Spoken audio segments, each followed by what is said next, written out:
Well, happy Friday, you guys. I'm Erica Lukes, happy to be here on UFO Classified. And luckily for me, I've been here almost every Friday night for actually over 7 years on different platforms. And I couldn't think of anything that I would like to do more, which is kind of frightening, actually, but I really do. Let me just verbalize that. But anyway, I just want to say that I do love hanging out and getting into chat and seeing people who are here. And hey, Leah, hey, P. Lawrence, Matthew, Jay Bench, all of you guys, that UFO John Doe. Thank you so much, Amy, for getting in here no matter what time I come on. And no matter if I choose to unmute the mic or film somebody's crotch, you guys are always there. And I love that about you. So thanks for letting me do my freestyle version of UFO Classified. I want to also thank Mario, who is behind the scenes helping me every week. I really appreciate all of his show support and just personal support as well, along with Peter, who is there getting Shadowy Spectrums, who is putting out information on the internet for me on social media. I am not very good at that, so I appreciate all the help that I can get. And I also just want to say, click, like, subscribe, because I'm not very good at shameless self-promoting. So there you go, click, like, subscribe. And you can donate if you would like to, which I really have to say, I really, truly appreciate the donations that go to help UFO Classified. Over the past couple weeks, I've received some new donations, and I want to thank Mark and Tommy Boyle, Jay, Mark is wonderful. He just became a $25 VIP Patreon, and that's wonderful. And Tommy, Jay, Deb, UFO researcher, Bob McGuire, Dave Beatty, Hoska, Ed Powers, Andrew Krause, and thank you guys for everything. I really, obviously it is a passion of mine. I love doing this. I spend a lot of money of my own doing this because I believe that there is something really important that the public needs to know, and I don't want people to fall into the same traps that I've fallen into. And so I'm holding myself here for all of you to see. And it's not an easy thing to do, but it's the right thing to do because I believe that we deserve more in this subject. I believe we deserve more people in the community who are willing to stand up when other people are being bullied and when information is being put forward that is just simply absolute garbage. And you know how I feel about that. Don't get me started. Mama might be spicy tonight. But I also want to say I would like to, and thank you so much for the sticker. Thank you. That rocks.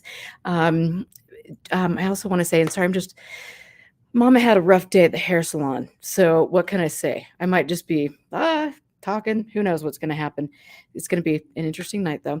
So I want to say thanks to Jack Brewer and Barry Greenwood, who you guys have heard for the past few weeks. We've started a nonprofit here based in Utah called Expanding Frontiers Research. You can go there, subscribe, and Jack has now posted 2 amazing blogs. And so get on there and help support us. What we're trying to do is bring research forward. We're trying to teach people, empower people how to think critically about the topic. And we are also very vested in preserving UFO history, archiving that and getting that out to the public. So it's not just going into a few dark holes where nobody will ever see it. And there is some really important stuff that I hope I can get my hands on to share with you, because it really shines a light in some dark corners of ufology that people want us to forget, but I'm not going to. I'm coming for you. Whoa. And so, God, was that? Hello. Welcome to the show. Thank you. Very happy to be here. Yes, I am so excited. And so Vanessa, and okay, to pronounce your last name American style and Polish. Okay, American is Walilko. The Polish version, the proper version, is Walilko. Wow. Right? That's Fiery. That's so sassy. Are you a Soviet spy? See, okay, so Polish people, right? We have very specific feelings about Soviets. Okay. Oh my God. Okay, this is so true. But, I have some very strong feelings about Soviet spies, but clearly I am one. So what do you do? What do you do? It's the way it goes. Anyway, wow. Thank God for live broadcasts. That's good. I mean, the excitement, it's unbeatable. It's amazing. And so I met you last week and we did an amazing interview. And I have to say that after I got off Skype with you, or not Skype, but Zoom with you, I was just like, I love this person. She is going to be, my new best friend, because you were so intelligent. You have so many wonderful things to add. And we need more people like you that are thoughtful, educated, that are willing to kind of shine a light on things that people shouldn't be accepting. And I think it's just super cool. So I just am glad to be a part of your friends list. Erica, I'm so glad I mean, honestly, like I felt the same way because I knew from watching your show that, I mean, I hoped, right? Hoped beyond hope that we would like get along and understand each other really well. But you also have that same frustration and anger about grifters and people who are intentionally misleading and people with agendas and I always want to fight back against people who are exploiting people, especially people I think who have had incredible experiences, or in some cases think that they've had incredible experiences, and to address the human element rather than trying to sell a book or trying to get on a television show or sell tickets to a conference that are exorbitantly priced, those kinds of things. Or just get 5 minutes on the stage talking about biceps.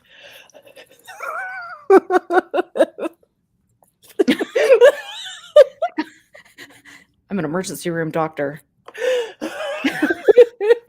Hey, sorry, I'm telling you, the chickens are loose from the coop. Exactly. It's sass time, chat. Enjoy. Watch out. God save the queen. And bless her after her passing, untimely, passing. Anyway, I'll just flow right away from that one. But so I want to just tell everybody about you, because your career is really exceptional. And I love it, especially because it's almost Halloween month. So you are an international award-winning jewelry and fashion designer behind Cali Butterfly at age 8. You took beaded jewelry classes and fell in love with putting things together like little beads in order to make whatever ideas that you could dream up. And then you took a chainmail class in 2006, and you haven't stopped doing that. And some of your pieces have been on exhibition all over the country. You were in Texas, the Fine Art Museum in Houston, and then your things have also been on Broadway. Yes, yeah. I made chainmail for Pippin. So I mean, like, that is so cool. That is so rad. And not only do you do that, but you are the wonderful person behind a great event that I'm going to be speaking at this year. Very excited about that. Yes. I know, I'm super stoked. So will you tell us a little bit about that? Absolutely. So the event is Panparacon. And a couple friends and I put it together last year because we noticed that in the paranormal field, again, in ufology, you see this all the time. It's stunning to me that you can be interested in UFOs and in witchcraft and fairies and ghosts and all these things and still have incredibly bigoted beliefs that inform your work, and it doesn't get called out. So Panparacon is very specifically an event meant to celebrate diverse voices in multiple paranormal fields, ufology. We have a couple witches presenting, some ghost hunters presenting, because again, we're looking for people who have open minds, both in terms of the fields that they study and also in terms of engaging with people. And so it's, again, open mind, open heart, like treating people as human beings, again, calling out bigotry in the field, and taking a stance against bad actors in these multiple fields. See, and thank you. That's because all these fields are so similar, and they probably have overlapping bad actors with different names. And I mean, and it's just like, it's really sad that something that should be so empowering, as you and I talked about, is turned into something that is really used to wreak havoc on people's soul, psyche, it's pretty shameful. Mhm. Yeah, I again, we talked about this, but just listening to Emma Woods on your show and and to listen to those tapes. Like I read the transcripts in Jack's book, but to hear it and know that he recorded it and then sent it to her, like no problem, any of this is happening. And my academic background is in domestic violence research, is in feminist theory, and again, but mostly domestic violence research. And to hear this, this is narcissistic abuse. And again, if we're not calling that out for what it is, how many other victims are out there? How many other people have been hurt and aren't saying anything?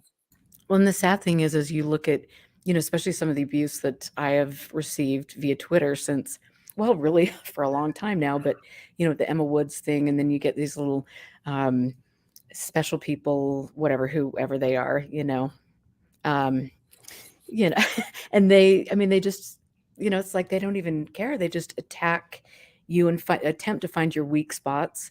And, it's just, it's shameful, it's bullying, it's abuse. And then they are so clever because they'll turn, oh, you're just a woman screaming about A, B, C, and D, or, and then you bring up gaslighting or things like that. Oh, that's just a typical, I mean, they've got these playbooks, these responses that just turn things around. And I think a lot of people that come into social media and try to get involved are just kind of dumbfounded because of this. Like, you're being slapped in each direction, and it's really disorienting. Absolutely. Again, it's so easy to be cruel online because you're not in front of a person. I mean, some people are even cruel to people they're seeing face to face. But when you have that anonymity, and then you have that ability to dogpile with lots of other people, like of of course you're going to see the worst behavior. And it's such a shame because I have met so many amazing people through social media, through Twitter, and like and again put together this conference because of people I met on Twitter. There are incredible people out there, but there are also a lot of bad actors who don't have a problem hurting people that they don't agree with.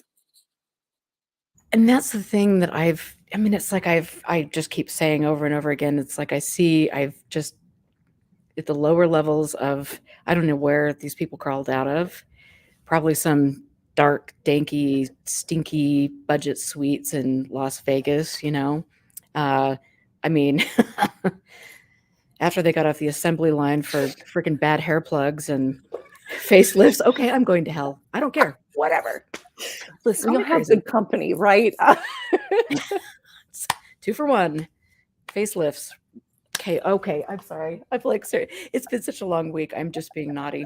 And I promise you, when I get done, I will bathe in holy water and then read my self-help books.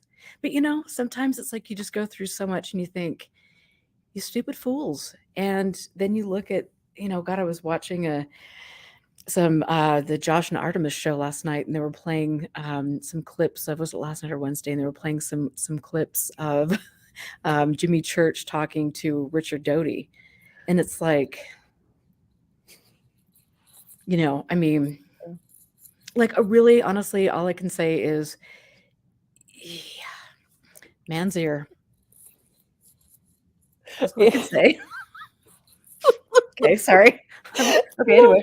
No, look, it's hard. It's again, my background is in research, right? It is in and quantitative research, right? And this idea that, okay, if you're going to make extraordinary claims, there should be extraordinary evidence. And there's an expectation in academic fields that you are going to provide evidence if you make a claim. And again, if people question your claims, you are expected to hand over your data so that other people can verify the conclusions that you've come to. And it's so surreal to me to see, especially in ufology, people making extraordinary claims, not backing it up with any evidence, and then somehow the lack of evidence proves the narrative that they're saying. Like that seems to be what's going on. Exactly. Like that's the justification. And again, it is so antithetical to what I was taught and trained to do.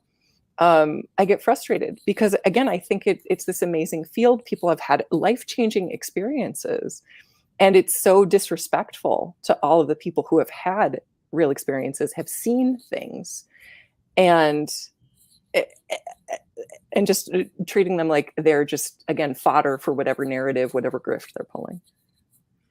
And that is, and that's, it's so unfortunate because, like I've said, I mean, multiple times on my show, it's like I see so many good people who are like, hey, I think I saw something, and hey, I'm going to go to this conference, or I'm going to, get in this social media group, and before they know it, they're just swept up and really taken down a path that is just not super healthy. And so, and I want to just thanks again, Rodan and Big Daddy, for your contributions. And I want to go over some things that I think you will find quite fascinating. I believe a while back I read a bit from this book on the show, Cool. ET 101, the Cosmic Instruction Manual for Planetary Evolution. Wow, Lordy, help me now. And so chapter 3 is the mission. And this was, 25 years ago. The following section uses many military terms to describe the activities of various branches of the mission. It is important that you remember we are not engaged in military maneuvers in any sense that the people on this planet understand those terms. We are not here to force change because we know that force changes nothing, and we're far too interested to even try. We're not at war. There are no bad guys to defeat. And then it goes on, your belief in enemies' existence will soon pass as your planet transits out of the third dimension and illusional resides. And it's so where illusions reside. And then it goes on to, talk about the fifth dimension and then job titles, which I find very interesting given all of the information that is coming forward about Lou Elizondo. So an overview, when the process of awakening is completed, and even as it is unfolding, you must begin to take your posts. For each of you, that post is different. It is beyond the scope of this manual to list the job descriptions that you are soon to fill, because each of you has tasks that is unique and designed around your essence. Okay. So then we've got topics that are being deliberately left out because of the higher sensitivity nature that these people are keeping, aliens, whatever they are. The material contained in this section of the manual will be enough to trigger your memory of those areas not mentioned. Mission control is depending on all of you, your mastery, and your thorough training to accomplish the tasks at hand. May the force be with you. And then, okay, here we've got another little section, the PLO, definition and purpose. Regardless of your specific tasks, you're all members of the PLO, which stands for Planetary Liberation Organization. This is a spiritual organization and is not to be confused with the political, earth-based PLO that is constantly in the newspaper. That group, like most human political movements, is fear-based and hate-driven. As such, has nothing to do with what we are doing. I mean, this is just really special, and it goes on and on and on, and talking about, this is a good one, just a little thing. Okay, the fact that their personal prisons are expensive, tastefully decorated, equipped with a stereo TV and VCR does not make their confines any less than a cell. Trading life for economic survival is not liberty. Liberty is freedom from both fear and survival. That was freedom that was originally intended to flourish in the United States. In truth, the author behind the authors of the American Constitution was spirit, not the Bank of America, the Federal Reserve, or the IRS. I have three different things I want to say. Okay. So the first one is you talked at the top about like the same grifters in these different fields. It's interesting because it's the same grift. Like hearing what you're talking about reminds me so much. So again, my little personal obsession is reading about cults. I am obsessed. I'm obsessed with belief, why people believe what they believe, how they get into cult situations. And so one, this idea of secret information, that is in all of these cults. We have this secret information. Other people can't know. It's dangerous for them to know. We can know once you have taken enough courses or workshops or anything like that. They then you can have access to this secret information. But it's once you're already so deep in, you are scared to say, wait a minute, I think I've wasted multiple years of my life believing something that is so completely disconnected from reality. Second, it absolutely reminded me of the Ramtha School of Enlightenment, and that whole idea that we're here and we're imprisoned, and it's dangerous, and we need to work to break through all of these cycles, and change things. And again, my background is in sociology. I did a lot of research on psychology and sociology for my senior thesis. Of course, we're all sad, and of course we're all upset. None of us are doing what we're supposed to be doing. We're forced into this work grind. Very few of us actually enjoy that. We're alienated from ourselves and our joy. We're constantly sold substitutes for real happiness. Most people don't, I won't say most, a lot of people don't know who they are or what they want. And this kind of mentality preys on that because it gives people easy answers to pursue. Oh, okay, well, all right, this all sucks, and it's painful. Well, it's all a lie, and it's a constructed lie, but we've seen the truth. And if you believe us and pay us we'll disclose that at a later date amount of money. We will show you what is actually going on. We will be able to provide you with answers and solutions to all of your problems. Life is messy. We don't know anything about anything. And that is my sensibility. And I find a lot of joy and freedom in that. But for people who want answers and stability, they want something. And I think they cling to these ideas, which can be dangerous. And it is, and it's just like when I pick up certain books in my library, and they're 20, 30, 40, 50 years old, and it's like the same it's the same playbook. And I mean, I'm sure Elizondo and co. just picked up a couple of books and thought, this is really great. It's the same. It's the absolute same. Like you said, it's the same playbook. First of all, it's also an abuser playbook, right? Right. We're gonna promise people secret knowledge. We're gonna isolate them from their families because we're gonna tell them that they know something, or even better, they are an ascended spirit, right? Or a hybrid, whatever you want, whatever term you have in whatever field, in order to distinguish you are better than and higher than all the plebs out there who don't know anything about anything, but we know, and we have to stick together. Then he mentioned Yelm, right? Like so many people who are part of the Ramtha School of Enlightenment moved to Yelm because they wanted to be around other enlightened people. You have already decided that you are different and special and better than everyone else. That is only ever dangerous. It's only ever dangerous. I don't think it's a surprise then that you see white supremacists and Nazis making incredible inroads into so many of these fields, because you have already set people up to think that they are different and special and better. And then it's like, oh, guess what? There's a whole political ideology that dovetails very nicely with this belief. Absolutely. And that's what is just fascinating and frightening. And I'm so glad that people are choosing to speak out about this. This is really important, especially right now, where we are in the world. But Leah wanted to know about Yelm. And so can you talk a little bit about that really quickly? Absolutely. So it's YELM, Yelm, Washington. It's about, I want to say, like an hour-ish south of Seattle. And I actually don't know why. I went down a deep rabbit hole about Jay-Z Knight and the Ramtha School of Enlightenment maybe 10, 12 years ago. I kind of vaguely remember. I don't know why it's centered in Yelm, but she owns a huge compound. Venny clearly knows. I'm seeing these comments. It is a massive compound. They and it's the school, right? And if you've ever seen What the Bleep Do We Know, that was actually produced by members of the Ramtha School of Enlightenment. So you have all these theoretical physicists, and then you also see Ramtha as channeled by Jay-Z Knight in the credits at the end. And then that's the feeder to get people to go to the school. You have to go to multiple workshops in order to stay current in the school. And of course, those cost a lot of money, and you have to stay on campus.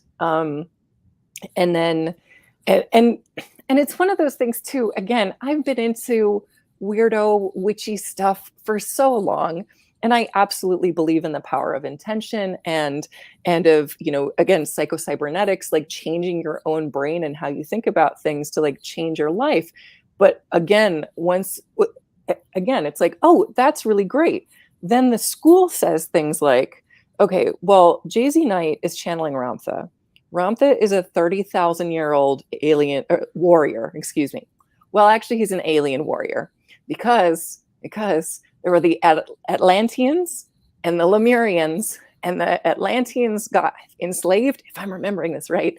And then, but he transcended his body and is now continuing to beam and like his thought, his consciousness into currently Jay-Z Knight to share this incredible wisdom with all of us. Well, and I mean, she's like, whoa, like, Erica, okay, I'm going to tell you and I'm going to tell chat afterwards, after we're done. Please go on YouTube. There is a Merv Griffin interview from, I want to say, the late 70s. No. It is incredible. It is incredible. Just like the audacity, I almost kind of respect, because she's on television. She goes into a trance state.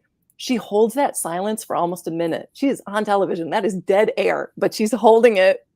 And then she comes out and her voice is totally different. Because she's kind of sounds like this and she's talking about Ramtha. Oh, yes. It's so good. It's so good. Highly recommend. And then it's like her whole demeanor, Oh, changes, and it's like, I mean, and to hear some of the things, you can find some of her rants on YouTube. I think she tried to get most of them taken down, which I would as well. But I mean, it's like, this is bad news. And she also funded MUFON. She was on, I didn't know that. Oh yeah. She Well, was a big money mama. Apparently Jan Harzan was paid a little visit to schmooze. Again, when you see dangerous actors operating with other organizations, again, this is like the whole impetus behind Panparacon. It's like, we have to say no. At some point, you have to say no. At some point, you have to draw a line and you have to defend a community, especially when you're dealing, in often cases, with traumatized people. Like so many people who have had UFO experience some kind of trauma with it. They were either scared at the time or it just kind of ruptured their worldview. And now they have to completely reevaluate those things. So you have to be gentle with people. And if you're allowing predators, if you're allowing abusers into these fields and you're not protecting vulnerable people, again, that's evil. You have to defend against evil. Like, predators are predators. You can't keep them in your community. No, you can't. And I think that it is really, I mean, it's now that I sit back and I remember some of the conferences I went to. I mean, there was I think one of my, was it my first MUFON symposium? We were sitting around having cocktails and everybody was schmoozing after the first night. And there was a certain person who was very known in the community, whatever that means, but has been on different TV shows and things. And it was, he was, just like closer in my space, like basically would have had, and I think he did have one hand here and there. And I had a friend, because I was just like, oh my God, what's going on? And I had a friend who I knew actually I think he still might be in MUFON, but he just came up to me and he's like, Erica, you are coming with me. I'm going to make sure you're safe. Mm-hmm. And, you need to just, be in a safe environment because something bad's going to happen. And so there was like one person out of like a whole group of people that could step in. And I was just so out of my, like, I'm not used to being in an environment like that, where it's just like, okay, I think I'm here and this is really cool. And there are lots of fun people and I'm very friendly with anybody, a man, a woman. I like people. I like to hear their stories. And so it just that was a sketchy experience. And I think there are so many other ways where, you know, this happens and people are victimized. And I think these conferences are a prime example of that. Well, and especially too when you have people who are held up as experts or leaders, or maybe they're on the television show everybody wants to be on, who knows. But people then want to be close to that special information. They want to be close to the top. And so some people will make major moral concessions in order to not call out somebody, because people don't want to be blacklisted, right? Like people, especially if you're into weird stuff and you finally find your community and you're super excited because, oh my gosh, I get to talk about UFOs with somebody and they're not going to look at me like I'm a crazy person. Like that is incredible. And then you start seeing some weird behavior and you're like, okay, well, maybe I won't. Okay, well, and then again, if you're new to a group, you're looking around, you're like, nobody's saying anything. Okay, I guess this is tolerated here. I guess this is okay. And then the boundaries keep getting pushed, and it can be kind of terrifying. And absolutely that like trauma response can kick in, that like fight, flight, fawn, freeze. And you're just sitting there like, have I been transported to some parallel dimension where all of this behavior is okay? Am I wrong to think that something is wrong with this? I mean, again, when you're surrounded in a group of people that are all okay with something, you start to question yourself. That's just human psychology. Absolutely. And that's really, it's just amazing to see that happen. And I mean, I would, I don't know. I would like to say everybody should go to a UFO conference once just to experience it. But then I think, no, not so much. I mean, it's sad. It's pathetic. People don't stand up. People don't do the right thing, and it is, especially with, people that have PTSD. And like you mentioned, people that have been victimized. A lot of people in this community are people that have experienced, childhood trauma, a PTSD from service in the military, and also, domestic abuse, all sorts of things. And so it's just a very sad thing to see people that are vulnerable, who need help, assimilate themselves into a community where they're really spit out, chewed up and spit out. Right. It's grist for the mill, right? We need a certain, and I think too, especially with ufology, because after just cracking open Wayward Sons by Jack, and just that like disclosure was right around the corner 50, 60 years ago. It's always been right around the corner.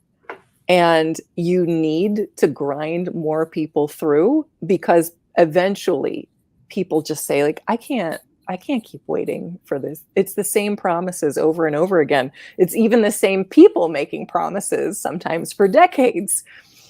And so you need a constant influx of new people to come in, because again, you have to sell tickets to conferences, you have to sell books, people need to watch the television shows. But again, it hurts me on a visceral level to know that people who are traumatized are just being used by, again, bad actors in all of these different fields. Right. And it is, I look back, and I mentioned this last week, and probably every week I do the show, but I look back at, the MUFON Experiencer team, and I look at some of these figures who are, yes, come take our questionnaire and we'll find out everything about you, including your medications. And then, we're going to tell you that you are special, just like you're saying, this, putting this cult-like belief out there, you're special, your DNA is special. And I mean, crap, in this book, how many years ago, we've got freaking star seeds and DNA, and I mean, all of this crap. And then, starseed, the next generation, dun, dun, dun. I mean, it's just like, they are the builders of the civilization for which you now establish the foundation. Okay. And keep on spouting off your crap. And then I've got to just like show you this, because I think I love this. So here's The Green Man and His Return, complete reprint of original text by Harold Sherman. Dun, dun, dun. You get theme music. Love it. I know. And then, like here we have, this is one of my favorites of all time. Oh, oh no. Yeah, yeah, yeah. I mean, what comes to your mind when you see that? Well, I don't know. I could think of a few things. Uh-huh. I think you and I both grew up in respective belief systems that would certainly speak to. Yes, yes, it's quite exciting. And then, oh my God, I just found this one today. Oh my God. I mean, I don't even know. The Extraterrestrial Report by Richard Siegel and John Butterfield. Oh, there's little secret notes in here. Oh, snappy. Mamma mia. This is so good. Okay, sorry. I love it. I'm very excited. Again, live television. Top secret. Captain's Diary, entry 30. Oh, God. Oh, wow. I mean, like, really? Federal Agency for Interstellar Contact. Dun, dun, dun, dun, dun. Global Defense Command. I mean, I don't know. Does this, and whatever this is. Okay. Global Defense Command. I mean, seriously? Right. This is another thing that gets me too. Again, if we're talking about beings that exist on different planets, potentially different dimensions, but they all kind of vaguely look like something that we do and that looks like us. Again, we talked about this before, the idea of like the tall whites. Like, yeah, really? Okay.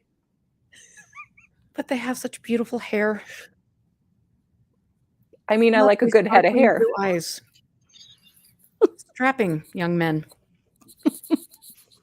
And the girls look good in go-go boots. I mean, yeah. Mm-hmm. Right, exactly. I Exactly. don't even, know, I mean, how do you, and it's like now I look back at some of these things and I just go, how could we not like freaking even get a clue that this is like right in your face? And it's the same stuff. And now we've got that new young girl that's coming out and having her photo with Chris Mellon. And I mean, ooh. Right, right. Oh, well, I didn't you hear? There were apparently good Nazis. Like people are actually saying these things out loud and they're not being laughed out of the field or chased away. The apologetics are absurd. I get so angry every time. Yeah, I mean, it's I mean, wow, what do her parents have to say? Like, what's happening? Like, I don't, and I mean, Chris Mellon must feel like a complete fool, or maybe not. I don't know, but it's just. Oh, and Benny, thank you. The best tall white book to me is Taltos by Anne Rice, and I totally forgot about that book. I need to take a trip down Anne Rice's lane. She's interesting. And Helga, thank you for joining from Norway. It's nice to see you guys, and all of you. But yeah, the poor misunderstood Nazis and things, that just makes so much sense. And I think I want to talk a little bit about that and the, occultism and how some of these things became so, accessible to people. I mean, obviously there were people involved and embedded in the paranormal and the UFO community way back when that were, saying that, oh, Nazis were onto particular things and they had UFOs and they were summoning all these things to do their bidding. And so tell me a little bit more about that and what your thoughts are. Well, again, this whole idea, I'm fascinated by how things like the Vril Society, which was a novel, get picked up and people decide that it's a real thing, and then again create these stories about being reincarnations of people who created the Vril Society and things like this. Again, a lot of that aspect of it is, again, people wanting to be special, and wanting to be different and wanting to be above the world and all of those things. Unfortunately, like, especially with occultism, and there has been this takeover by neo-Nazis. And I think, again, preying on people who are vulnerable, people who feel like outsiders, um, people who have been traumatized. They want to belong to something, they want to be a part of something. And so, and again, anybody who has paid to what 4chan has done in the past decade or so, these radical alt-right neo-Nazi groups are intentionally um, infiltrating these spaces and trying to take over, to radicalize more people. And again, they get in sneakily, right?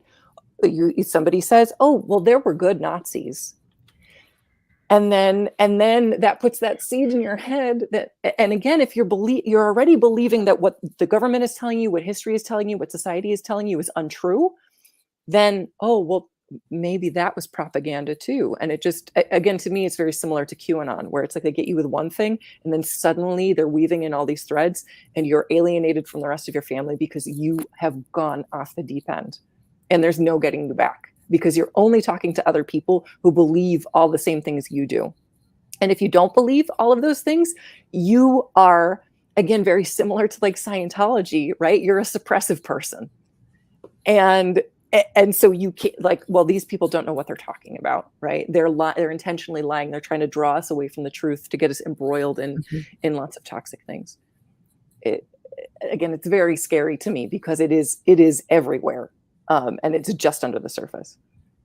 And then it's on top of the surface, and I mean, it is really, yeah. For me, and I think for everybody listening here tonight, and all the people I see in chat, I mean, it's all of us are good people. We don't ever want, I mean, we should be in a field, parapsychology, the UFO field, where we are helping other human beings, where we're helping move us human beings to our planet, to a better and safer place for all of us. And it's just like, it is so sad to see this, just this divisiveness, this hate, this superiority, all of these things that have been allowed to uh, take a hold of. I mean, since the inception, nobody stood up and said anything when, well, hey, we found out that, Major Kehoe was racist. We found out that this guy was that way, and, all of these things. And it's like, where are you people? And what I have to say now is, like, there are people who have been involved with this that are still alive, that have information about this. And what are they doing with it? Are they sharing that with the world? Or are they stuffing that into dark holes where nobody can find out just how maniacal a person is that was the spokesperson for the UFO in the late 60s, or the spokesperson in the 70s, and so on and so forth? And I'm going to start drawing some pretty clear lines here coming up. But I mean, it's just, wow, as if I don't anyway, but I'm just saying, I mean, come on now. Yes. Again and again, it doesn't serve anyone to treat certain researchers or certain pioneers as the field as demigods who are above reproach, Right. because that only facilitates other abusers in the field. If you're not calling this out, and that's another thing, and this is in the paranormal field, this is in the occult field too. This idea that if you're criticizing somebody's methodology or their beliefs or their sources, somehow you are personally attacking that person. Some people are a product of their environment. Some people are a product of just the world, right? And some people are intentionally malicious and destructive. Some people don't know any better. They might quote from a book that they don't realize is like written by a white supremacist. Okay, take a look then. Have they held themselves accountable? Have they acknowledged, like, oh, this is problematic? Allow people to make mistakes, but then also call out people who are clearly intentionally bad actors who are trying to exploit people. And if somebody who, again, was a pioneer is passed and you find out, like, oh, they were terrible, just say that, right? They might have done good research. You don't have to throw all that out, but you should have some sort of disclaimer at the bottom, like, oh, turns out they were a Nazi sympathizer. Maybe read with caution. Right.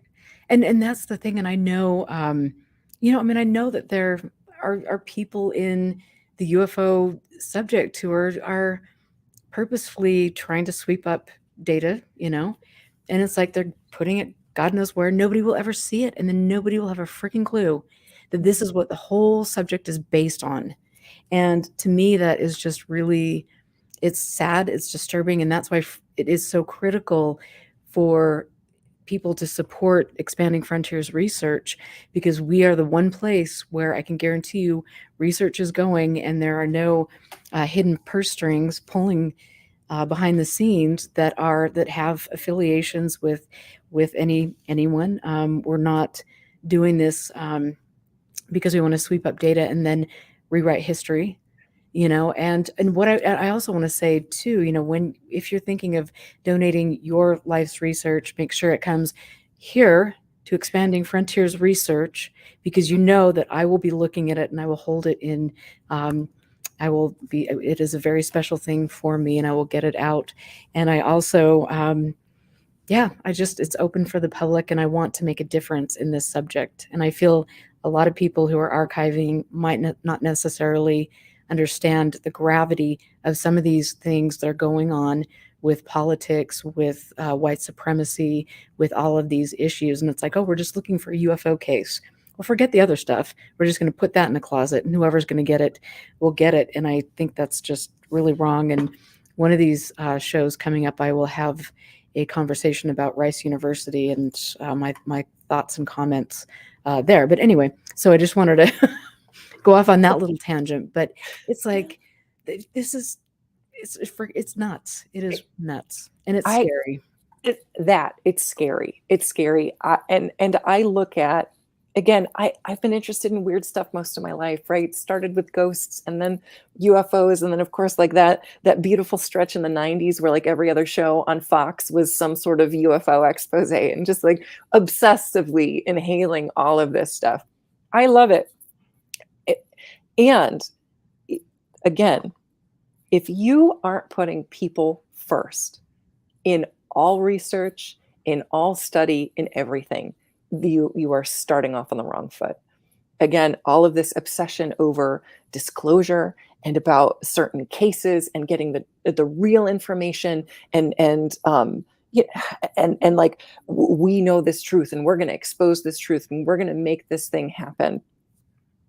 Again, if you are not focused on human beings with major social issues going on right now, and again, Nazi like white supremacist infiltration of multiple spaces, you're doing a disservice. Like, we have to think about human beings first in our communities, and again, that should lead all of this UFO research, all of this paranormal research, because how do we know about any of these things? Because they were observed by somebody, right? We are the things that observe this phenomena. So if you're not paying attention to and careful of the observers, that's your access to all the data. Who cares about whether this was a craft or a light? Like, again, somebody saw this thing. That is more meaningful. I get so angry, Erica. No, I do too. I do too. And I think it's just because we care about people. And I want to just read this comment from Buck Fitch. I'm probably completely slaughtering the way that's supposed to be pronounced, but maybe that's good. Okay, so he says here, ever since I've seen my first UFO in 1977, I know what I've seen. Doesn't matter who tries to tell me otherwise. I can still see it forever in my head, and I still feel the odd feeling that I got that evening. And I think I will say that you're not alone in that. I think most of the people that are here in chat or that get into these topics have had some sort of experience, and we want to know what it is. And so we go into, and like we've been talking about tonight, we go into these groups and look for meaning behind our own personal experiences. And that's like where we really get in trouble, because this is a personal thing. It should be, in my opinion, I hate to say it, but almost sacred. That should be between you and whatever, and the second you look for meaning from outside of what you experience, that's when you run into trouble, because you can meet all of these people, and then you're told that you are, I mean, special, that you're seeing benevolent space brothers, that you have the stigmata, you have all of these things, you're seeing demons, I mean, all of this stuff. It's like, really, seriously, keep things close to your chest, and don't look to anybody to tell you what you saw. Exactly. There is so much power in that, again, that personal experience, seeing something, and again, knowing something in your bones. I know I saw this thing. I don't know what it is. When I was a kid, it's so fascinating. So like when I was a kid, I saw what I thought was a ghost, right? I saw a white figure run. And then I was hanging out with my friends at Liminal Earth. They do a live stream every Wednesday, a Wednesday UFO Wednesdays. And Garrett asked me, like, oh, well, could that have been an ultra terrestrial? And in my head, I just always thought of this thing as a ghost. I didn't think like, oh, could this be a being from some other universe or like some other dimension? And that's the power. Like, we know what we've seen. We know the feeling associated with that, but it could be anything. Like, to me, that is such an incredible exploration of, hey, so many people have had these experiences. What are the similarities? Not just in what you've seen, but what you feel when you see something. Let's take a look at that again, rather than saying there's a secret hybrid program, or there's a secret space police, future space police, excuse me, and that's de-aging people after it runs them through their whatever. I can't even pretend to say that seriously. Like that, again, that to me is so cruel. Like there's real things that are happening. We don't know what they are. Maybe we can figure out something together, rather than very specific people with, sometimes you can suss out an agenda. Sometimes you don't know what the agenda is, but it looks like it's clearly being driven by something. They have a narrative. They're trying to, in some cases, sell a narrative. What's really going on here, right? Do we want to trust them? Again, I'm Polish, right? We don't trust anybody. We don't trust the government, like nothing. Like, I think a healthy mistrust is good. And also, just listen to people. Like, always question authority, even if it's an authority in an alternative field, right? It's like, I don't know about you. Listen to other people, right? Have an open mind. Don't accept everything in your mind, but just listen. And that's so important. I mean, we're not capable of discernment anymore. And it's like, that is such an important, when you've got the internet and everybody's posting God knows what and all these fake sites to, lead you down this way and that way. And, we need to step back and fact check and look at different, like, okay, here's this person who is claiming he's got this military background, who claims that he's leaking a top secret document. First of all, that guy should be in jail, prison, in the paddy wagon. How is it that these icons in the field are continually releasing leaked documents? That doesn't happen in real life. It does not happen. And, why are, I mean, it's just like, okay, if you can check military credentials, it's like the Bob Lazar thing. Okay, this guy is saying, oh my gosh, somebody erased that. No, they didn't. You just are full of it. And so all of these things can be verified. So it does take a little bit of time, but you can do it, and it is worth doing before you get involved with people. And even Elizondo, it's like, okay, so the only person that's really verifying his background is Harry Reid. I mean, okay. Wow, that means a lot. I mean, it's like, holy crap. And then again, you've got oh Lord, the Skinwalker Ranch crowd and this, 35 years of absolute crap and dino beavers. And, I mean, my God, I mean, let's just make up something, and then oh my God, I saw that. I was at Skinwalker Ranch. I saw it. No, it was just, I'll stop. It's hard because, like, Jack Brewer talks about this too, about eyewitness testimony. Like, you can see something, and again, do you know what you've actually seen, right? And not to discredit people who have seen something and who have had an experience. Like I said, I very vividly saw a white figure Right. running across my backyard when I was like 7 or 8. But do I know what that thing is? No, like I don't. And especially, I mean, this happens with like ghost hunting all the time, that people, every shadow is a dark spirit, right? Every knock is a ghost, as opposed to just a building settling or air in the pipes or something else. And again, when you're already in a kind of a heightened state, you're more likely to be suggestible to whatever is going on, right? So you can hear, like, again, you're putting everything and filtering everything through that lens. Okay, so what's going on here then? Like, be open. Absolutely. Yeah. And it is, yeah. I mean, the whole thing is fascinating. And I will say that I've had, a lifetime full of experiences that I would consider unusual. And as I look back, some of them can be explained now, but there's still some that I can't explain. And so I think, it's fascinating to me. I love it. I would never put somebody else down who genuinely came into this, neither would you or anybody in our chat, for saying, hey, I saw this, what could it be? Or, I had this experience. It's like, this is a learning process for everyone. And everyone, we need to have that safe environment. We need to be respected. We need to literally, I'm not kidding, and I say this all the time, and then this will be out on UFO Twitter in 20 minutes. The news in, Soviet spy is dissing on UFO Twitter. Okay, well, yep, okay. Sure am. But, it's like, get off of UFO Twitter for the love. There are other places.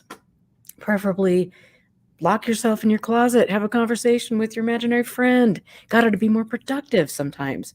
You know what I'm saying? It's just I do. Again, I love doing research. I love hearing people's stories. That is super important.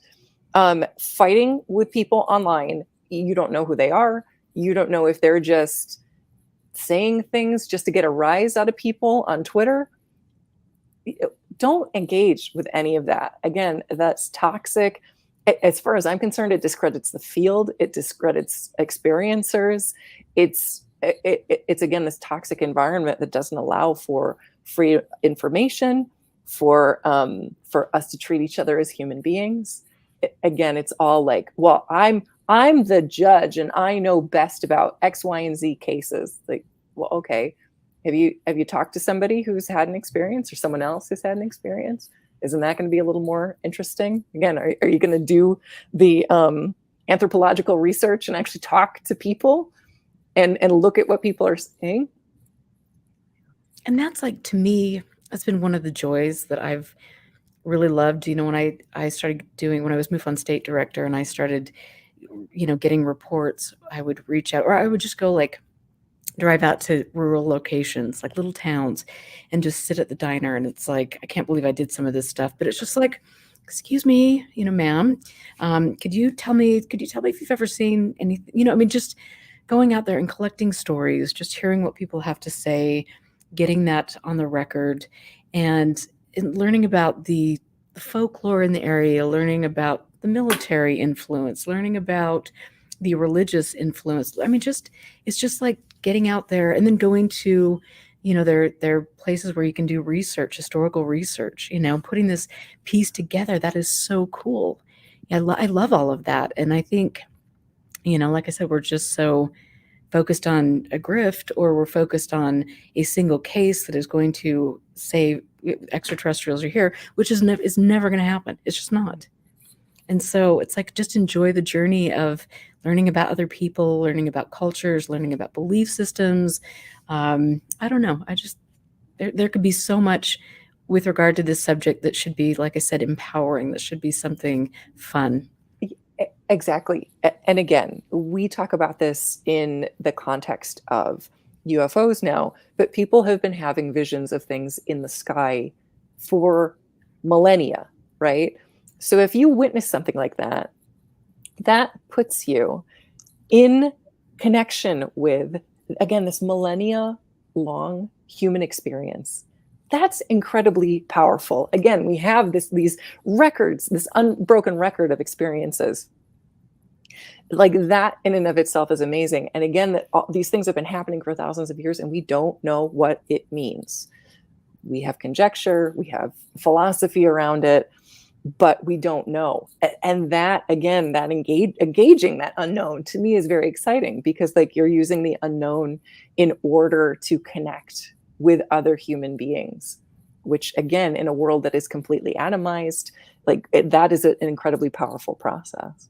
It is, you know, really, really is. And I think that's one of the things that just has made me so angry about these grifters, and narcissistic psychopaths, really is what they are. You know, just getting on there and, oh, well, yeah, you're great. You're seeing something, and oh yes, let's pay for my site, and you can watch my TV show. And I mean, just, you know, all of this stuff. And meanwhile, watch me with my helicopter and, you know, you know, my 50 cars in the background. And, you know, and it's like, I mean, it's just, it's so dumb, you know. And then other people going out there and talking about things and getting paid for their little luncheons and things. And I know Stephen Greenstreet over the past little bit has put some interesting interviews out there with a person who's supposedly, you know, the guy with his finger on the UAP pulse and things. But I want to say, so just one thing, I want to throw this out there. So with regard to people making claims and promoting things that are fictitious, that could potentially harm people, that are harming people, aren't there guidelines, like FTC guidelines? There are guidelines that we could maybe be looking into to see what some of the standards are and what happens when you're promoting things that are dangerous. And I think the Alex Jones case is a prime example. And if you watch any of the court hearings and you see some of the names that come up in Jones' case, you see how he leveraged information to manipulate people. And then you see the way that he, you know, creates this little, oh, just kidding. I can look at all of the families in the audience and say, yeah, whatever, I apologize to you. I'm not doing it again, because I'm going to go out here and call everybody traitors and put things on social media so people will go out and, you know, light the pitchforks, bonfires, whatever. I mean, it's just like literally the Alex Jones case is such a great thing to watch, because that will open your eyes to so much. And people are being threatened. People who are going through extreme grief are being terrorized when they're trying to recover. And it is just sick. And I also want to say, look at Coast to Coast. I say this all the time, but look at Coast to Coast AM and the promoters of crap for decades. You know, it's like, here you are promoting Alex Jones, promoting the Oath Keepers, promoting hate, promoting white supremacy, promoting the paranormal, health supplements, yada, yada, yada. And you're making a ton of money, and, you know, and people are getting sucked into that. I just think, shame on you guys. Thank you. End of rant. I have a couple things I want to say about this rant. Again, I find it scary and dangerous that, and again, it's no surprise that there is so much infiltration and overlap with white supremacists and with these like para-weird spaces, right?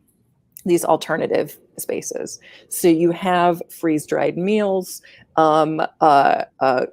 investing in gold, colloidal silver, all of these. And again, it's not a surprise that there's, again, so much white supremacy in the like holistic health industry too, because again, so much of this is rooted in this idea that the people who are claiming that they are in charge and that they know things are wrong. But then there is another group of people that has secret knowledge, and they're willing to give it to you, but you can only listen to them, and you have to completely mistrust. Again, I think it's healthy to have a mistrust of any authority, but then if somebody else calls themselves an authority in an alternative space, again, I think it's worthwhile to say, Who do they know? What did they actually used to do? And what are they doing now? Because again, if so much of that is invested in like NFTs and other right? Well, what's actually going on? I love, again, I love a critical consciousness. I love a critical mind. If you have to turn it off in order to be part of the alternative space, then that's basically a cult. You should always be able to have that ability to speak critically of, again, people who are claiming things like, okay, so there are these dino beavers. Bear with me here. You know? Yeah. Wow. I'm having flashbacks. But I also want to take it a step further because you talk about the FTC, but there's also, again, so when I was an undergrad, I helped a professor who was doing an assessment of the Cook County Domestic Violence Program. And I had to get IRB approval even to look at the data. So the IRB is the Internal Review Board, and it's any institution that wants to do research on human subjects has to get IRB approved. You have to take a course. It's probably all online now. But you have to answer certain questions and understand certain standards of protocol with dealing with human subjects. Because again, you're dealing with human beings. Mhm. In the wild west of like social science research in like the 60s and 70s, where they're giving people LSD, and there's also like the Zimbardo prison experiment, things got off the rails because there were no controls. There were no controls on these situations. And so then we have standards and practices that allow us to work with human subjects ethically and again with a certain standard of evidence. And to see people who are just trying all of these random things and then have the audacity to say that it's fine and it's good. And it's like, no, actually, none of your studies would get approved, or none of the research that you're doing, talking to people, talking to experiencers. Again, you're talking about information getting shunted away in dark spaces. Right. It is, again, from just an academic perspective, that's criminal. Like, you present the data, you collect the data, and again, you have certain standards before you even attempt to collect that information, so that you're treating the person that you're talking with respect and don't traumatize them further. Right. That just is common sense. That is just good, and that is really important. And I go back to seeing some of the people for, over a decade that have been involved in, like these secret studies, the MRIs, the give us your DNA, you're going to do all of these things. And it's like, and the same people that are involved in this are the first to go out in the public domain and say, well, yes, these are extraterrestrial beings, or you are getting this anomaly disease, and you're getting all these things that will come home with you, and you could potentially die, and there are dangerous levels of radiation and all of these things. And it's like, okay, I mean, that really, honestly, there are ways that can be verified, and you're putting stuff out like that. Good Mhm. for you, because at the end of the day, somebody that has enough intelligence is going to know where those sources are to look and then disprove your claims. And then what are you going to do? And so why, when somebody is like, you've got these people that are these, educators from different universities and things, and they throw that on there, and then people are like, oh, I mean, what do you say about that? Like, how can people say, I mean, just because your name has, Stanford, because you've got Stanford Research Institute, you've got Harvard, you've got all of these places that people are affiliated with. I mean, what should be a good thing for us to look at, good things for us to look at when somebody with this, all of these credentials is claiming things that are not. This is the interesting thing. Anybody can claim anything, and especially now with the internet, anybody can claim anything. You have to look at what is the evidence that they're presenting. Period. Because I talk about this a lot with my friends on my podcast.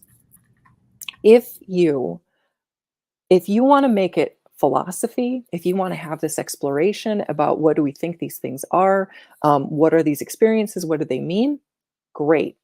If you're going to claim that it's science, we have a scientific method, right? There are standards of evidence. There is an expectation of doing science. And so you have to look at what are the standards and practices of science. Again, I just remember very vividly in my research methodology course at college, and the professor said, look, you never prove anything. You only disprove or fail to disprove. Because again, if you're doing a scientific method, you are always reevaluating the data and changing your theory based off of new hypotheses and new data coming in, right? It is an ever evolving process. We only ever have the best working model at any given time. So again, people can make incredibly grand claims. And again, a lot of these people also make grand claims of secrecy. It's like, if you really had to be secret about it, why are you even talking about these projects at all?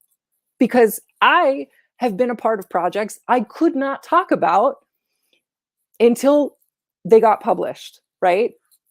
Then we can talk about it. Then we can talk about the data. So if people are making these claims and without presenting information, that can be independently verified, you can't trust what's being said. You can be entertained by it, you can like it, but that is not science. And again, I love the philosophy of UFOs, the anthropology of talking to other people. I love all of that. It's not hard science. I want to see the data. Just show me, right? Let's actually see the DNA, or let's see if people actually have scars. You're claiming people there is evidence. Where's the evidence? Just show me anything. Show me absolutely anything here. It's it's not like we have to invent anything. The scientific method is there. A standard of practice is there. We just have to lift it up from other fields and put it on ufology. Done. Well, then there certainly wouldn't be much to talk about, right? Couldn't sell any books. I get it. I mean, God knows I've got some interesting photos of hairy man beast prints, and it's like raptors, I mean, my God, the horror. It's like, wow. Did you practice that one in your little sandbox? Go out there with your fluorescent spray paint. Oh, look, I can make these 3 things that look like okay, I'm sorry. I need sleep. But it's like, you're doing great. What? I mean, really, like what, why, where, and how, and really, right, to what end? And again, expecting just basic standards of evidence, I don't understand why that is so impossible, or why that's criticized, why it's you're like shamed for it.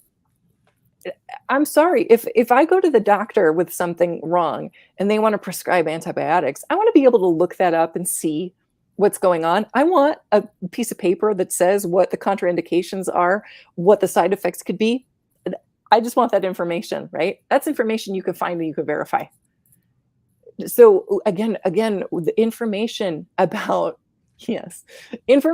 about these grand things, but there's no evidence, and it's safe to talk about only to talk about the project, but not to talk about the data. But we absolutely have the data. We just can't share it.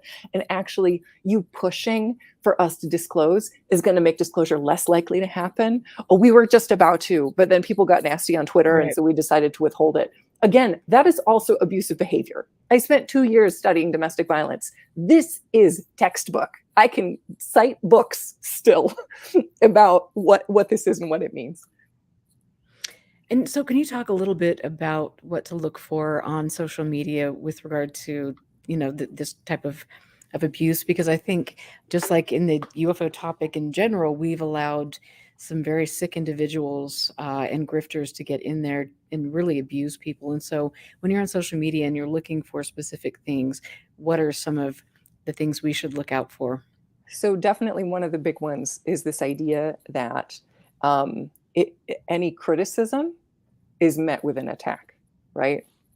I've seen this in the paranormal community as well. When someone's like, "Oh, I had this EVP and it's a ghost," and it's like, "Is it actually? Because I think I actually hear this." It's like, you're not a believer, whatever. To respond to even questioning. Let's not even say critique, just a question with an immediate attack. That's usually a sign of some sort of narcissistic abuse that is happening, right? Narcissists don't like to be questioned. They think they're the smartest. They think that they know everything. And if you're like, "Hey, wait, maybe this is wrong," and again, if you're met with violence, verbal violence at the very least, you're dealing with somebody who is potentially dangerous, at least emotionally. Also, people who desperately need to control a narrative. So again, if they're not willing to listen to any other voices, any other reasons, and anything else. No, I have the story. This is the story. No one else has this. I have secret information. And you have to only listen to me and what I say, or else you are, and then fill in the blank with whatever insult they have in order to discredit you, to gaslight you, to make you question, well, am I wrong? Is this a problem? No. And again, if somebody is an authority and claims like access to certain knowledge, you have to be able to stand up to people who are claiming otherwise. Like if you can't withstand questioning, then I doubt your evidence, period. And then again, when you're dealing with people whose narratives are always changing. I have noticed this with abusers, that they're constantly shifting their lies in order to accommodate, again, that part of that gaslighting, and always to make sure that you are doubting yourself and you're doubting your memory, as opposed to what is in front of you, right? If people sometimes on camera are making claims that you can actually go back into the record and see they are verified, like they are untrue, right? You can find research to indicate they are untrue, then that person has to be put into question. Again, I support questioning everybody. And if you're just like, you pick at something a little bit, you're like, "Oh wait, this is a lie." The ding ding ding in your head should be, what else has this person told me that is a lie? And again, if the response is to call you names, and again, it's that whole like Darvo, right? And like deny an attack and reverse victim, right? That, wait a minute, why am I being treated like a monster when, again, you have lied on camera or you have hurt other people and we have proof of this, but suddenly I'm the bad guy because I'm bringing it up? Again, like these are very clear. If you're seeing any of this online, I would highly recommend you take a step back and have a little bit of suspicion at the very least. Maybe run in the opposite direction. I mean, that's what I would recommend, but at the very least, take a step back. Yeah. I mean, and I think it's so important because like I've said so many times until I'm blue in the face, and it's you see these different cults, the cult of Skinwalker, the cult of Lou, the cult of, the benevolent space brothers, and all of these things. And it's just like, okay, if somebody is, again, they've been promising to share data and be transparent, and they've done none of that, and tell you to go watch their TV show, there might be a problem. It's like, come on. And when you do ask questions, and these are just great comments from you, but when you ask questions, it's like you're being blocked, or you're being called a slimy malcontent, or you're being called, all of these things. And it's like, well, I guess if we want to look behind the scenes at your behavior, we would find somebody who is not a very nice person. And clearly you're behaving that way in public as well. And it's just, we've got to ask questions. We've got to hold people accountable. And just because somebody is this rich, eccentric billionaire, it's like, so what? So what? Again, when it comes to science, no one should be untouchable. again, if you want to make a claim to science, I just think about so many people. The part of the reason I didn't pursue a graduate degree or anything is because I I was so sad. It's like these people do this incredible research, and then it just goes into these academic journals that, unless you're part of a university, you have to pay an obscene amount of money to have access to. And, they're desperately trying to get published, but they also desperately want people to see their work. So if you see a paper that's cited online, and it's behind like Elsevier or some other different, program, you can just, like, if you can find that professor, that author, and ask them for a copy of the paper, they'll send it to you. Because if they're doing research in a field that they love and they're passionate about, and they want everyone to know. And so, again, it is so antithetical to my background, this idea of, no, we're not sharing anything. You're only going to get this information in little bits and drops. Well, you have to watch this television show. You have to buy this book. Again, it is so counter to free information, people who care about science, people who care about their fields. Thank you. Thank you. That is just spot on. And I want to just go back here really quickly because I got a question from P. Lawrence. And he's asking if I'm a believer or skeptical, and I'm neither. For me, well, I guess I do believe. I guess I feel that there's something that I can't explain that is going on around us. I can't say it is Grandma Moses. I can't say it is, frickin' Baltar from, I don't know what, Bohemian Grove, or the frickin' tall. I mean, I can't say, I don't know. But I'm to the point where I've seen enough, and I've met enough of these clowns and read enough of the history that I am skeptical of 99.9% of anything that comes out of anybody who is in a public position in the UFO community. Mm-hmm. I'm skeptical of them, not necessarily something, a phenomenon. So, right. And I think that's really important because listening to people is valuable. Even if you don't necessarily believe them, people have a story to tell. It's when these experts, and they potentially have agendas, like, again, having a healthy amount of suspicion is good. Listen to what people on the ground have to say. I already told you this, like, my grandfather had a UFO experience, I think when he was in his early 20s. And unfortunately, when he tried to tell me this story later, my grandmother just started making fun of him. And so he was quiet about it, never spoke about it again. I know it was a work break. He was up on the roof with some friends. It was the middle of the day. He saw something in the sky. And I don't know what that story is aside from that. But I do know that after he passed, I found multiple books, multiple paperbacks about UFOs. He was trying to figure out what it was. He was trying to connect with other people who knew, who could have some explanation, who could have some answers for him, because he saw something that was totally out of his normal reality, and he wanted to know. Again, that pursuit, that exploration is powerful. And I get very angry at people who are trying to weaponize that, monetize that, and again, push people against each other, and again, create situations where they can't be questioned. That's dangerous. Like, everything should be questioned. And again, if you care about science, you should welcome the questioning, because you would have data then to show them and say, like, no, actually, I know you think this, but here is proof otherwise.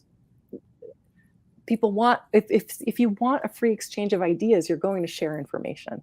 If you want to control a narrative, you're not. Pretty much. Thank you so much. And so I want to ask you a little bit about anonymity. And I know that there are some people who have legitimate reasons because of dealings that they've chosen to not hide, but they've chosen to be anonymous. And in hindsight, maybe I should have done that too, because you know, but when people are in the subject and they are doing specific things, how does being anonymous lend credibility to the study? Well, okay. So if human beings are involved in any kind of study, then the subjects are typically anonymized for their protection. Um, it's difficult though because you want to be able to verify, right? You want to be able to verify the stories. You want to be able to verify this information. Um, I it, again, it's somebody has the information of who those people are. I get a little suspicious when nobody has access to any of that and it's not held anywhere, like the professor I worked with, she not only interviewed abusive men, but also their victims to get narratives about domestic violence from both sides.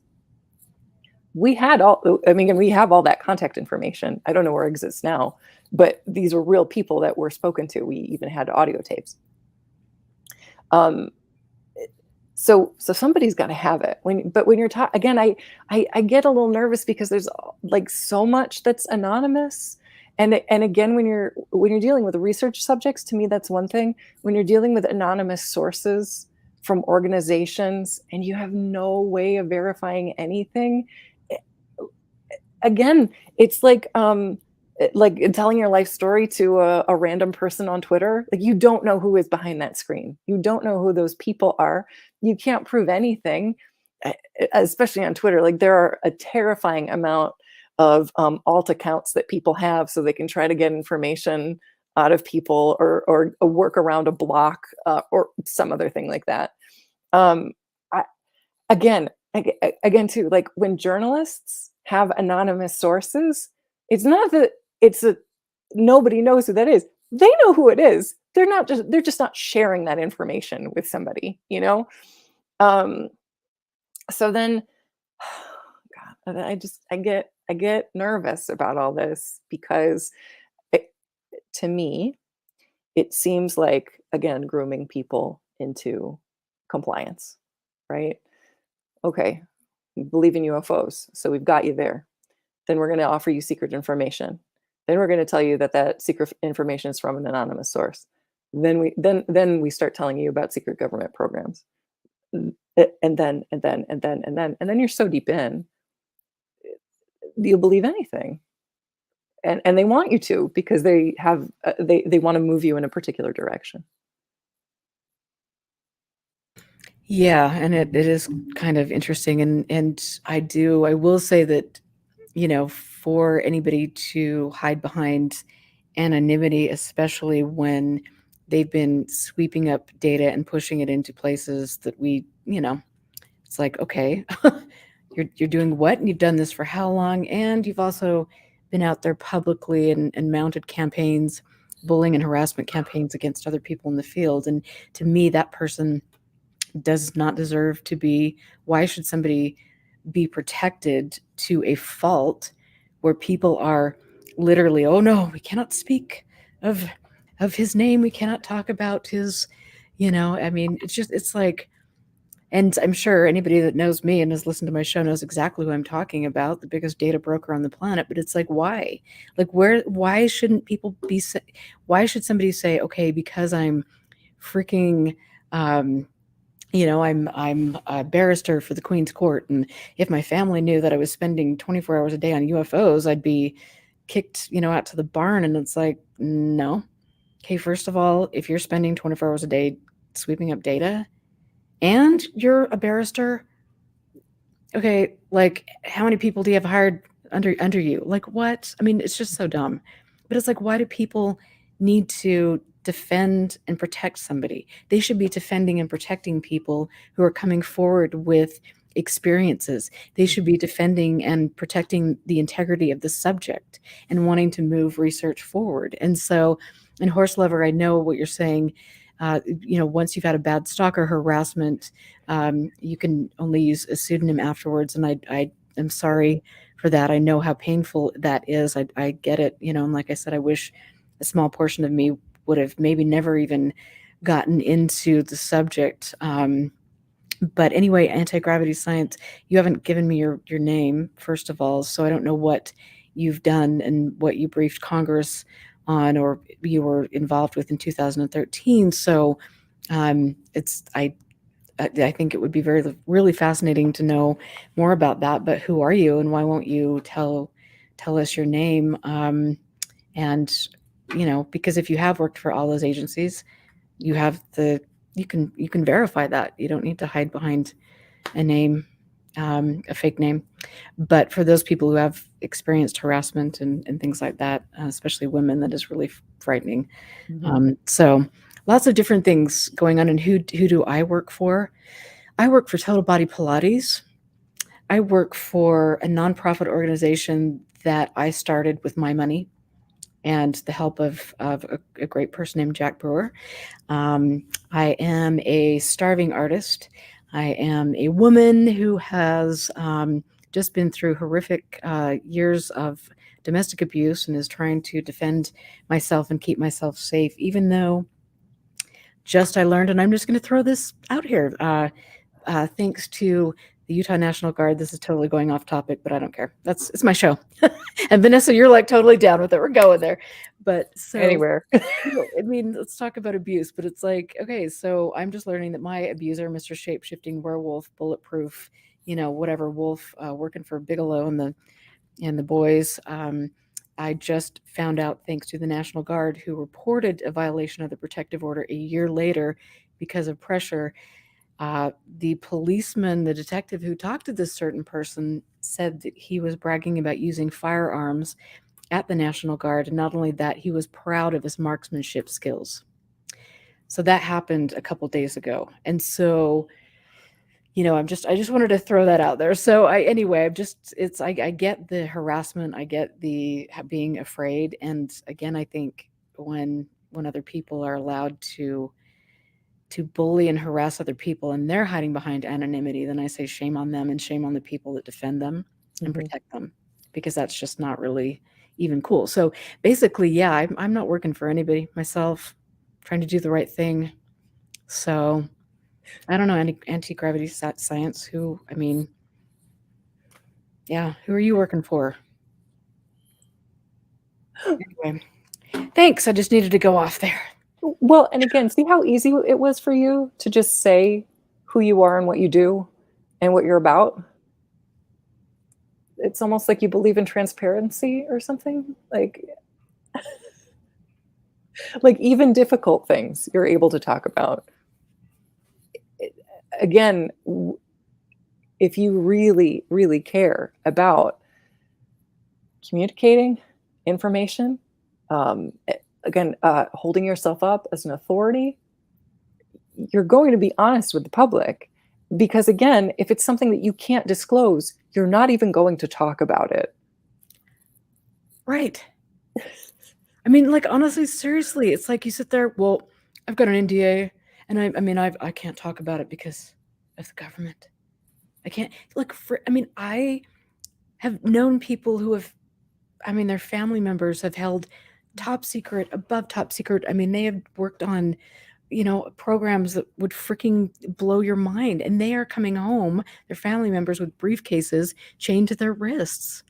The children of the family are being, taught how to, if you are being kidnapped, if you are having all of these things happen, this is how you deal with that. That's what happens in the real world when you are in charge of classified, top secret information. It's like you don't have this, well, I'm going to give you this leaked document. Well, crap. Bull crap. Really, you're not. And it's like, so, God, we've got to look at this realistically. They're right. Again, I think it's healthy to question people's motives, right? If you are, if people are making extraordinary claims and again claiming access to all sorts of information and claiming access again to all these secret programs, like you said, if it's actually secret, you will not know. you will have no idea it's happened until maybe 50 years later, where they feel like it's safe to share that information with you. Again, I grew up watching the X-Files. I get it. We all want to think that that's what's happening out there, but that was television. Do I think they're a secret program? Of course. Do I think there's weird stuff going on? Of course. I will never know what that is. I will never know not only what it is, but what it could be. That is all locked away. Right. Well, and like the crashed saucers, and I mean, you can trace the origins back to a couple people there, but it's like, okay, so we've been hearing from the Bigelow boys for decades. Oh, we've got this crashed piece of metal, and we're going to build this big place, and we're going to examine that, and then 2 seconds later, it's like, oh no, we don't. Just kidding. And it's like, really, what? And like, if we really had any of that, would you be talking about it? No, you really, really wouldn't be. I mean, it's just like you step back and you look at all of this and you go, this is awkward, really at best. Again, abusers, narcissists, they, I think, thrive on those lies because they like getting one over on people and they like knowing that they're in control. So if they can offer this and then, oh, actually, you did something that annoyed me. So guess what? It goes back in the vault. It's not actually happening. That is weird, abusive withholding information. Like, okay, do you care about disclosure? And if you don't, fine, then stop talking about it. Stop. If you're not going to say anything, stop, right? Stop exploiting people. But it's so hard when you look good on the cover of European GQ. It's like, I get it. So many people want to be famous. Okay, I get it, right? I get it. But at what cost? At what cost are you doing these things?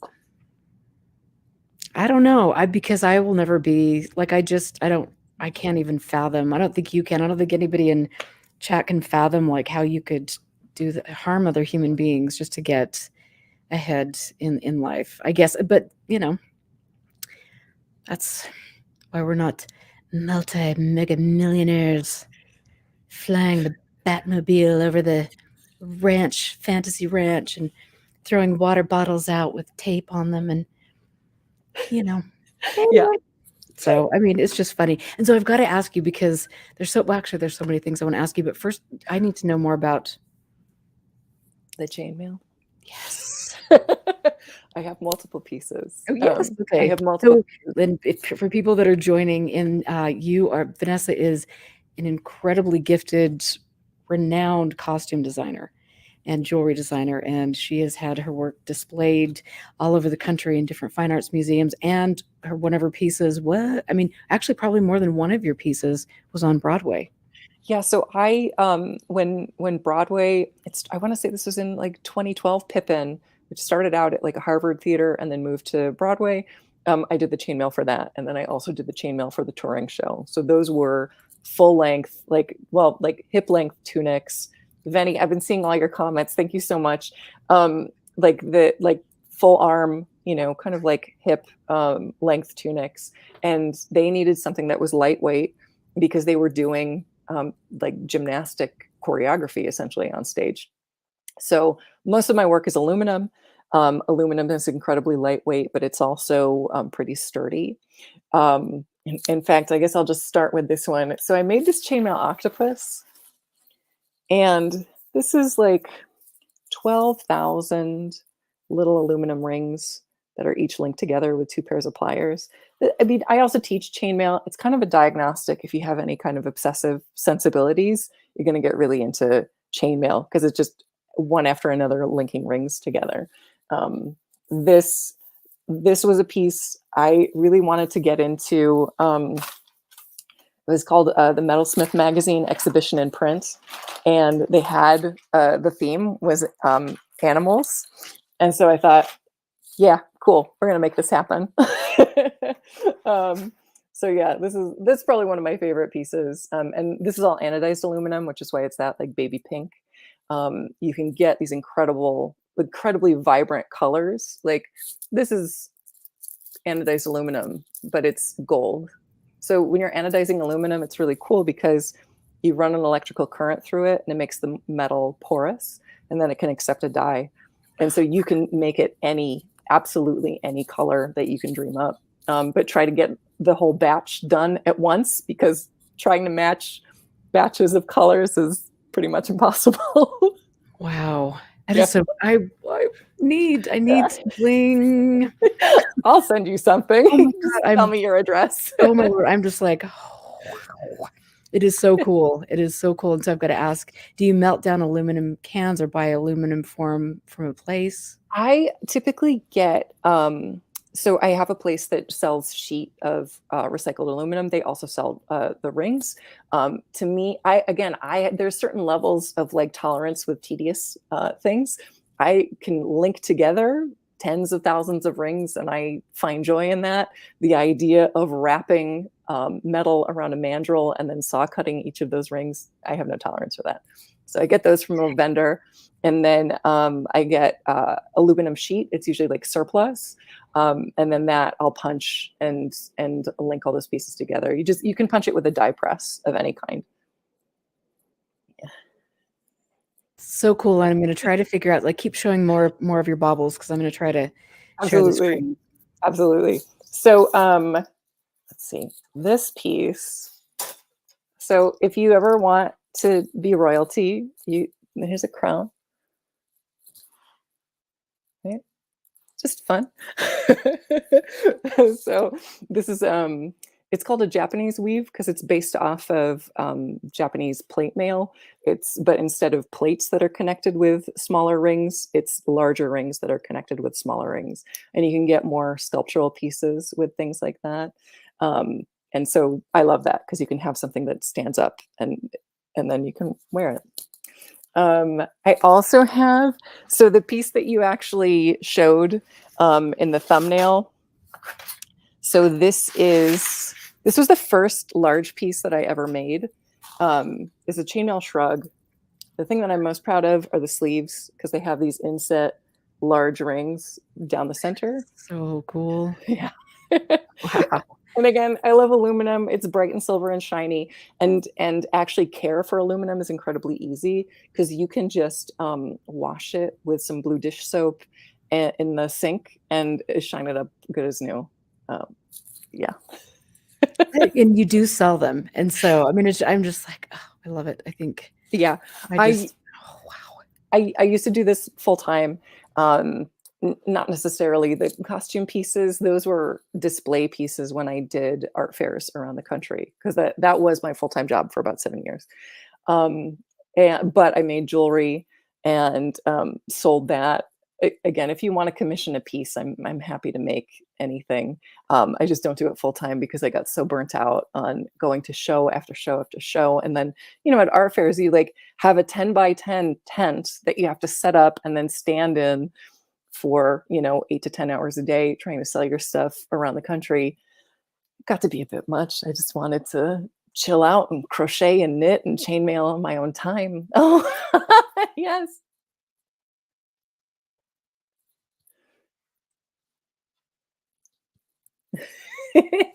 Of course, I'm muted. But, okay, what else is new? But your website is stunning, and there's the octopus. Yeah. Wow. Yeah, somebody submitted that to like Board Panda maybe 4 years ago because suddenly it was all over Twitter. It was all over social media. Yeah, so that is from Pippin. That was the king. So I used a gunmetal anodized aluminum for that. And then, okay, so I also do beadwork. Yeah. Let it go. I'm an only child. I had to keep myself entertained. So like, look at that. So rad. Oh my Halloween. I'm just like, I already talked. The first thing I said to you was like, and we're planning a Halloween show. Please, because it's my favorite time of the year. Okay, cool. So. It is so rad. And so your beadwork, I would have just like, oh my gosh, yes. That is gorgeous. Thank you. Wow. Yeah. So again, when I was 8, I took a beaded jewelry class as some like summer program, and I got obsessed. Again, that was one of my hyper focuses. It was like tiny little beads that you sew together. And then to me, that kind of dovetailed into chainmail, working with a lot of little pieces and putting them together. That Yeah. is so cool. Thank you, Erica. Sorry, I'm totally geeking out right I love here. it. Oh yeah, look at that. Yes. Yeah, so this and another piece, like I didn't know how to make chainmail yet. So I thought, well, I'll do something with beadwork instead. And so that's why there are all those little rings. It was like, okay, how can I do bead mail essentially?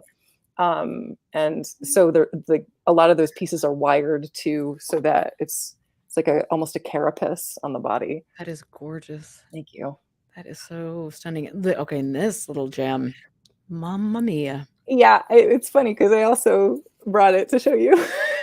Oh, okay, good. We get the real time. Yeah, Okay. exactly. All right, we'll quit sharing the screen then. But this one's probably better because my webcam I don't think has the same resolution as the website. But that yeah, is so gorgeous.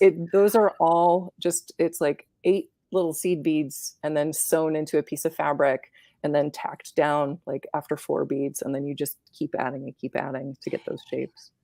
I'm like, oh, I'm totally just I'm geeking out here because I mean this is just stunning. Thank you. And let's go to your repurposed Mama. I mean that is so this is so cool. Thank you. You could do that with some of my UFO documents. Oh my god. Oh, okay. I think we've got your Halloween costume. Okay. Except I wanted to be Natasha. We've got to make me good because obviously, you know, Boris and Natasha's making a whatever comeback on social media. Okay, and then so here's Night at the Museum. Yeah. That is so cool. And then that's Pippin. That's Pippin. Yeah, that was from the touring show. Because so I did the original chainmail for the original Broadway run, and then they had a touring show. And I swear all of these high-end commissions, I don't think I've ever had more than like 3 weeks. They're like, hey, can you do this? I'm like, physically, maybe, yes. Mentally, I'm going to be demolished at the end of it. But yeah, just linking all of those little rings together. How cool is that? I mean, it's just that's pretty cool. Okay, let's see, where is that? That's not coming up. The bad girl, and like honestly, I mean, this is just stunning. There was this one stylist who found me. I'm pretty sure this was all in Highlights magazine, and it's incredible. Like again, when I first started getting started, interacting like with people online who are also like hungry and trying to make it, and so submitted this as a photo shoot, like as a collection to a magazine, and then I get these incredible photos that I can put online. It was amazing. I've met some incredible people doing all of that. I bet you've met some just really, yeah, unusual, stunning. Okay, love that that necklace. Yeah, so that is typically like most of my work is with those little scales, because a lot of people do chainmail. I mean, you might not think so, but there are a lot of people out there who do chainmail. And so when I decided I wanted to do it full time, I thought, what can I do that's unique? And for me, again, it was all anodized aluminum. It was texture. I love these little leaf shapes because again, you can do, it's called scale mail and it lays flat. Like that's also that corset right there. Or you can connect it in a different way and then it's more feathery or leaf-like. I just like how dynamic it is. Wow. Yeah. Oh, Halloween. I got stuff in Time to bins. start the diet. Damn. Wow. Yeah. So cool. That is so cool. Thank you. Yes, and now let's talk about your upcoming conference. Oh my gosh, it's next week. Yeah. So Panparacon is the second year. I'm really excited. Again, last year we kind of threw everything together in about a month because we wanted it initially started to, a lot of people wanted to go to Michigan Paracon, but because they dropped all of their mask requirements, people didn't feel safe. So we thought, well, let's just do something online, because then it's accessible and it's free and people can come and look at cool things and talk to cool people with cool ideas. So again, very similarly, we're doing that again this year. We have an incredible lineup of authors and paranormal investigators. You're going to be there on Sunday. I'm very excited about that. So it's the Friday night from 6 to 10 Eastern. Then a Saturday, October 1st from 11 a.m. to 10 p.m. Eastern. And then a Sunday from 11 a.m. to, I want to say 6. I've also had a long week, right? Poor girl. Yeah. But it's cool. We have an amazing collection of speakers who are going to be there. And a lot of people that I interviewed for the podcast because I developed relationships with them. Yeah. Amanda also does the Feminine Macabre, which is a journal of just for women. So paranormal investigators, occultists, historians who just have interesting stories to tell. And then Cassandra and Siri just put out a book on the tarot. Cool. We have a research also, because again, I care a lot about research. So like Alicia and Courtney, they're going to be doing, Courtney put out a book actually on how to do research on the paranormal, right? To say like, man, this isn't like a weird subject. You don't have to be ashamed of it. There are actual studies that you can find and good information, and put that together if you want to do a research project on that. So they're going to be talking about researching ghosts. Iris and Anya, she's going to be talking about magic of the heart. Again, it's this incredible collection of people, like really wonderful people. Again, my friends at Liminal Earth, Mortalis. I just burn through this. I'm like, I love everyone involved. I know. Well, and definitely like everybody go, check out this website. This is going to be online so you can hear. Yeah, that's the thing that is very important. It's all online. It's all free. If any of the speakers decide that they want to take things down because they are, generously speaking, we will be taking those things down for them to use whenever they want to. But if you are there for that weekend, you will be able to watch the conference for free. And that's so nice. And I think it just sounds like fun. It sounds like a breath of fresh air. And I can't wait to meet some new people. And thank you for giving me the opportunity to speak. I can't believe that's this weekend. Yeah, it's in a week. A week. Okay. I'm not comfortable with the progression of time. It's very much caught up with me. Yes.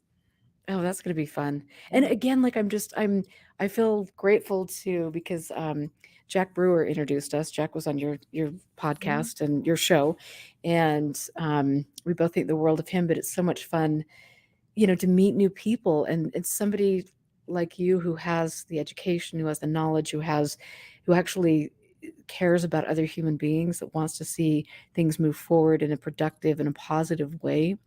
Yes. I think that's really amazing. And that gives me hope that I can find others like you. And I'm not saying that we're special and we have our own planet and we share the same DNA, but it's nice to find people that are good people to hang out with. I completely agree. Again, as soon as we started talking, I was like, oh yes, Erica's my new friend. I know. I was like so stoked, and I know that I told Jack and and everything. I'm like, I love her. She's so amazing, and this is great. It's cool. I told Jack too. I DM'd him. I was like, I adore Erica. Well, thank you. Of course. It's after everything that I've been through personally and things. It's nice to have a cohesive group of people and the supportive group of people and everything. And so I appreciate you very much, and I'm happy to do Halloween. And so we were asked, like, what are we going to do for Halloween? What are we going to do for Halloween? I don't know. I'm thinking we're having a costume party. I love it. So Lord knows what that will entail. Mama's going to get the glue gun out, and glue guns are great. You can do a lot of good work in a short amount of time with a glue gun. Or you can do a lot of work. minus a few digits and things, I mean, well, anyway, you might have to give me some ideas. I'm happy to. Yeah. Okay. But I do need to get a little bauble, so I Of will put my course. order in. Sounds good. Cool. Thank you, my dear. And thank you, everyone, too. And thanks for the nice comments, you guys. Everybody, excellent show. Lord Ludicrous, nice to see you. And Ted and everybody, Bob Marley, thank you so much, Benny. You guys and Big Daddy.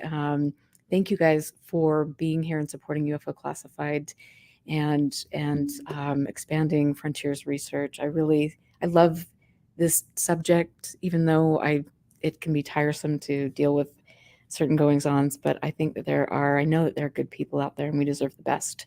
Mm-hmm. And so I'm glad that we can all find a safe place to express that. And so thank you very much, Vanessa. You rock. And Thank you, Erica. I hope all of you guys have a wonderful weekend. And then next week I'll be back, and I'm not going to tell you who's on because maybe I really don't even know right now. But you know me, I always find the best person. So it works. So thank you. And you guys take care. And if you want to go to ufoclassified.com and become a Patreon, I appreciate that. And thanks for all of your super stickers tonight. So you guys be safe. Thank you, Vanessa. Thank you. Thanks, Peter. Peace out, you guys. That was kind of a dorky. Good night.